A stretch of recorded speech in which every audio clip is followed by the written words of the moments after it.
हम जितने भी गुरु भाई गुरु बहन हैं, दूसरा सूत्र पे जोर देते हुए एक उदाहरण हमेशा देते रहते हैं कि आप यदि दूसरों को स्टेशन पहुंचाने जाते हैं तो आप खुद भी स्टेशन पहुंच जाते हैं। किंतु साहब श्री का एक वक्तव्य है जिनमें वह कह रहे हैं कि आप जब तक शिव के शिष्य नहीं बनते हैं, आप दूसरों को शिव शिष्य नहीं बना सकते हैं। यह दोनों बात में विरोधाभास लग सकती है। तो आइए साहब श्री के वक्तव्य को थोड़ा गहराई से समझने का प्रयास करते हैं।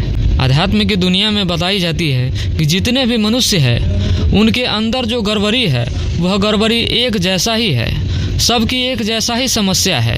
तो आप यदि उस गड़बड़ी को ठीक किए बिना उस गड़बड़ी को कैसे ठीक किया जाता है ये आपको मालूम ही नहीं, तो आप उस गड़बड़ी को ठीक नहीं कर सकते हैं। तो यहाँ पर वही बताने का प्रयास किया जा रहा है कि वो गड़बड़ी तो आपके भीतर है, तो आप अपने गड़बड़ी को ठीक किए ही नहीं तो आपको कैसे मालूम कि उस गड़बड़ी को ठीक कैसे किया जाता है। यानी कि आपने एक भी गड़बड़ी को ठीक नहीं किया तो बहुत सारे गड़बड़ी को ठीक कैसे कर सकते हैं, आपको मालूम ही नहीं उस गड़बड़ी को ठीक कैसे किया जाए।